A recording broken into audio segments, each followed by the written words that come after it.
नमस्कार विद्यार्थी मित्रांनो, मी विनोद नाईक. आपण पाहत आहोत इयत्ता 9वीचा विज्ञान, ज्याच्यामधील 13वा लेसन, ज्याचं नाव आहे कार्बन एक महत्त्वाचे मूलद्रव्य. विद्यार्थी मित्रांनो, याच्या पूर्वीच्या 2 सेशनमध्ये आपण बघितलेलं आहे की कार्बन हे खरंच एक महत्त्वाचं मूलद्रव्य आहे. कारण त्याची व्याप्ती पाहता आपल्या जीवनामध्ये अगदी 95% ज्या गोष्टी आहेत त्याच्यामध्ये कार्बन हा घटक असतो. म्हणजेच कार्बन आपल्यासाठी खूप अमूल्य आहे. कार्बन हे एलिमेंट आहे ज्याचा ॲटॉमिक नंबर 6 आहे, ॲटॉमिक मास नंबर 12 आहे. कार्बनचा अणु क्रमांक 6 असल्यामुळे त्याचा इलेक्ट्रॉनिक स्वरूपण 2 आणि 4 असा आहे. म्हणजे हा 4 बॉन्ड तयार करतो त्याचा अष्टक तयार करण्यासाठी, म्हणजे आउटरमोस्ट शेलमध्ये ऑक्टेट तयार करण्यासाठी, आणि तो सहसंयुज बंध तयार करतो. त्याच्यानंतर विद्यार्थी मित्रांनो, आपण पाहिलं की कार्बनच्या अपरूपांमध्ये हिरा आणि ग्रॅफाइट याच्याबद्दल आपण माहिती घेतलेली आहे. म्हणजे हिरा याची जी रचना असते त्याच्यामध्ये कार्बनचा प्रत्येक ॲटम इतर 4 ॲटमला जॉईन असतो सहसंयुज बंधाने, आणि त्याच्यामध्ये कोणताही फ्री इलेक्ट्रॉन नसतो आणि म्हणून त्यातून इलेक्ट्रिसिटी वाहत नाही. तर ग्रॅफाइट बद्दल पाहिलं की प्रत्येक अणू जो आहे तो इतर 3 अणूंना जोडलेला आहे, आणि म्हणजे याचा कार्बनची व्हॅलेन्सी 4 असल्यामुळे इथे 1 इलेक्ट्रॉन फ्री असतो आणि म्हणून ग्रॅफाइट मधून इलेक्ट्रिसिटी वाहू शकते, आणि त्याच्यामुळेच आपण ग्रॅफाइटचा इलेक्ट्रोड म्हणून वापर करतो. याच्याविषयी मी तुम्हाला आधीच सांगितलेलं आहे. आता याच्या पुढे आपण ग्रॅफाइटचे काही गुणधर्म, त्याचे उपयोग आणि फुलेरिन या त्याच्या अपरूपाविषयी बघणार आहोत. चला तर मग पाहूया. कार्बन एक महत्त्वाचे मूलद्रव्य, त्याच्यामधील सेशन 3.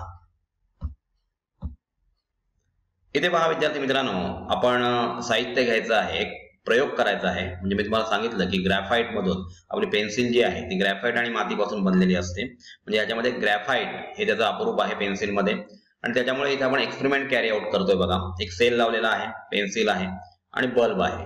आता पेन्सिलला 2 बाजूने आपण शार्प केलेला आहे आणि त्याला 2 वायर्स जोडलेल्या आहेत. बघा, पेन्सिल, विद्युत वाहक तारा, बॅटरी किंवा सेल, लहान बल्ब पाहिजे, पाणी, रॉकेल, परीक्षा नळ्या, पेन्सिलच्या आतील लेड इत्यादी आपण हे साहित्य वापरायचं आहे. आता पेन्सिलचं लेड काढून तिचा हाताला होणारा स्पर्श अनुभवायचा आहे, आणि तिचा रंग कसा आहे तर काळा रंग आहे, ते आपल्याला बघितलेला आहे. आता ही लेड हाताने तोडून पहा, ती तुटू शकते. आकृतीत दाखवल्याप्रमाणे साहित्य जुळवायचं आहे आणि परिपथात विद्युत प्रवाह सुरू करायचा आहे. एका परीक्षा नळीत पाणी घ्यायचं आहे, दुसऱ्या परीक्षा नळीत रॉकेल घ्यायचं आहे. दोन्ही परीक्षा नळीत पेन्सिलच्या लीडची भुकटी करून टाकायची आहे आणि काय आढळते बघायचं. आता भुकटी करून टाकल्यामुळे काय होईल, लीड आपल्याला माहिती आहे त्याच्यामध्ये ग्रॅफाइट असल्यामुळे त्याच्यातून इलेक्ट्रिसिटी वाहणार आहे. आता इथे आपल्याला जो प्रयोग दाखवलेला आहे त्याच्यामध्ये बघा, पेन्सिलच्या 2 टोकांकडे आपण हे लावलेलं आहे, वायर्स लावलेल्या आहेत, आणि त्याच्या सेल मधून बल्ब आपल्याला प्रकाशित झालेला दिसतोय. याच्यावर आपण काय कन्क्लुजन काढू शकतो की ग्रॅफाइट हा विद्युत वाहक आहे. म्हणजे ह्याच्यातून इलेक्ट्रिसिटी वाहू शकते, ग्रॅफाइट मधून इलेक्ट्रिसिटी वाहू शकते. का वाहू शकते विद्यार्थी मित्रांनो, त्याच्याविषयी मी तुम्हाला सांगितलेलं आहे की ग्रॅफाइटची जी रचना आहे त्या रचनेमध्येच प्रत्येक कार्बन ॲटम हा इतर 3 कार्बन ॲटमला जॉईन आहे. म्हणजे हा 4 बॉन्ड तयार करू शकतो, परंतु 3 कार्बन ॲटमला जॉईन असल्यामुळे 1 इलेक्ट्रॉन इथे फ्री राहतो, आणि जो फ्री इलेक्ट्रॉन आहे तोच इलेक्ट्रिसिटी वाहतो. आपण बघतो आपल्या घरामध्ये आपण तांब्याची तार, म्हणजे वायर म्हणजे तांब्याची तार असते, ते इलेक्ट्रॉन्स कंडक्ट करण्यासाठी वापरतो. कारण ह्याच्यामध्ये मुक्त अवस्थेमध्ये असणारे इलेक्ट्रॉन आहेत ते इलेक्ट्रिसिटी वाहून नेतात. त्याप्रमाणे ग्रॅफाइट मध्ये सुद्धा असतं, आणि म्हणून ग्रॅफाइटचे रॉड आपण प्रयोगांमध्ये इलेक्ट्रोड म्हणून वापरतो. आता ग्रॅफाइटचे काही गुणधर्म घ्या विद्यार्थी मित्रांनो.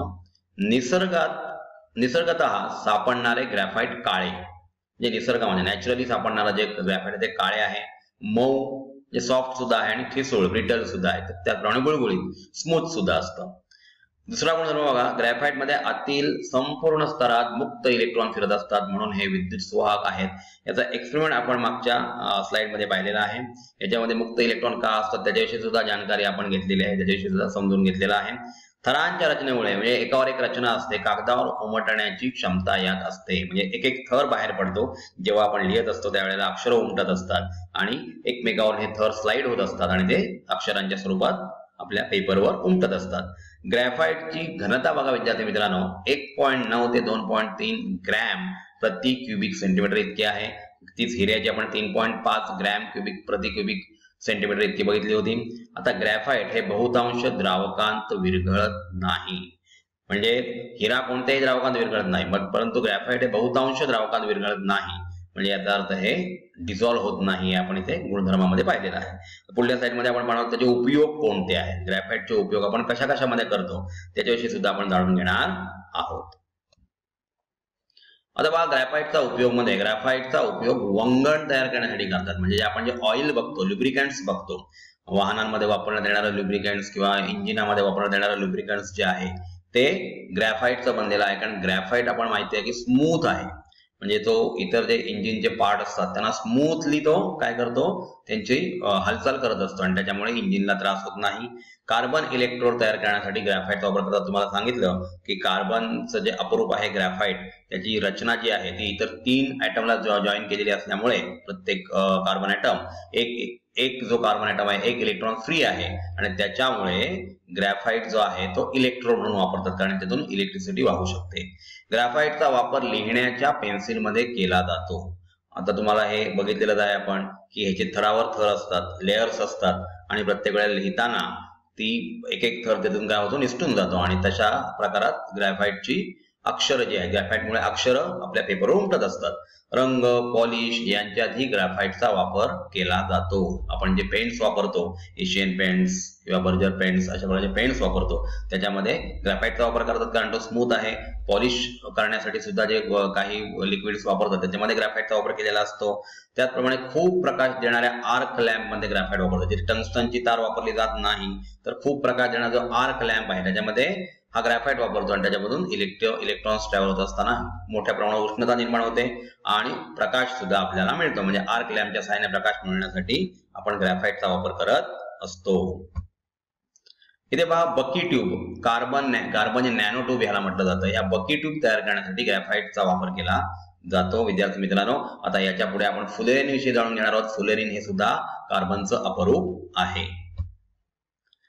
फुलरिन बघा, फुलरिन हे कार्बनचे अपरूप निसर्गामध्ये कमी प्रमाणात आढळते. मग याचा आढळ कुठे आहे, तर फुलरिन काजळीमध्ये आढळते. बघा, काजळी म्हणजे कुठे मिळते, पूर्वीच्या काळामध्ये जेव्हा लाईटची सोय नव्हती, वीज नव्हती, त्यावेळेला लांबण दिवे आपल्या घराघरामध्ये लावलेले असायचे. ते लांबण दिवा जळत असताना वर एक काळ्या रंगाचा धूर त्याच्यात जात होता आणि तो भिंतीवर बसायचा. त्याला म्हणतात सूट किंवा काजळी असं म्हटलं जातं. या काजळीमध्ये हे फुलरिन मिळतं. ताऱ्यांच्या आदल्या मधल्या जागांतील म्हणजे इंटरस्टेलर स्पेसेस मध्ये, ढगांमध्ये, तसेच भूगर्भाची बांधणी होतानाच्या मधल्या जागेत सुद्धा म्हणजे मॅन्टल जे आहे त्याच्या खाली सुद्धा आपल्याला फुलरिन सापडत असतं. बकमिन्स्टर फुलरिन C60 हे फुलरिनचे पहिले उदाहरण आहे. विद्यार्थी मित्रांनो, याचं नाव लक्षात ठेवा, बकमिन्स्टर फुलरिन. त्याची रचना आहे, त्याचा फॉर्म्युला आहे, मॉलिक्युलर फॉर्म्युला C60. हे फुलरिनचं पहिलं उदाहरण आहे. रिचर्ड बकमिन्स्टर फुलर या वास्तुशास्त्रज्ञाने, म्हणजे हा आर्किटेक्ट आहे, केलेल्या गोलाकार घुमटाच्या रचनेवरून कार्बनच्या या अपरूपाला फुलरिन हे नाव देण्यात आलं. आता गोलाकार रचना म्हणजे आपल्याला आपले मंदिर किंवा मस्जिद असेल तर त्याच्यावर आपण बघतो की गोलाकार घुमटासारखी रचना असते. ही रचना जी आहे ती बकमिन्स्टर फुलर हे म्हणजे रिचर्ड बकमिन्स्टर फुलर या वास्तुशास्त्रज्ञाने केलेली आहे आणि तसाच आकार त्याचा असल्यामुळे गोलाकार घुमटाच्या रचनेवरून कार्बनच्या या अपरूपाला फुलरिन हे नाव देण्यात आलं. म्हणजे ह्यांचं जे नाव आहे सरनेम त्याच्यावरून त्याला नाव फुलरिन असं देण्यात आलं. फुलर हे त्यांचं सरनेम आहे.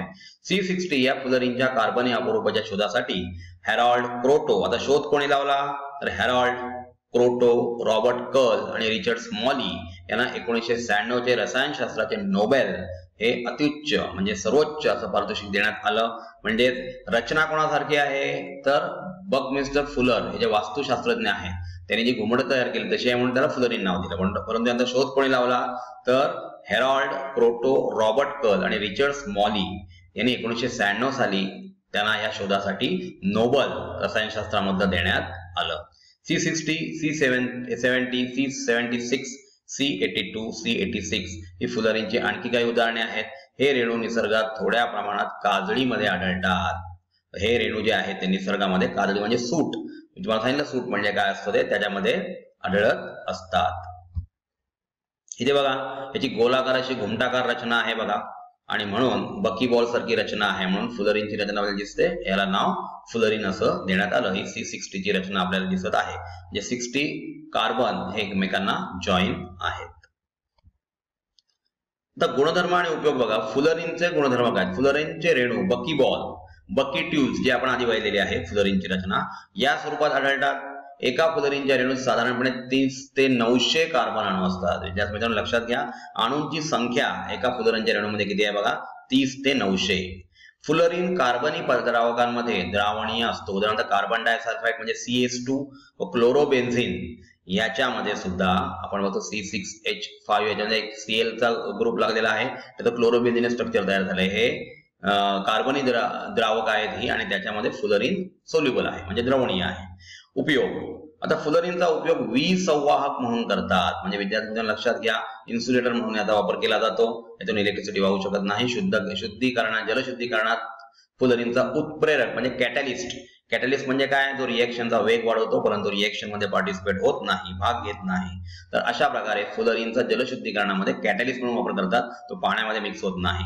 एका ठराविक तापमानाला फुलरीन अतिवाहकता म्हणजे सुपर कंडक्टिव्हिटी दाखवतो, हा गुणधर्म दाखवत असतो. अशा प्रकारे फुलरीनचे गुणधर्म आणि उपयोग आपण इथे पाहिलेले आहेत.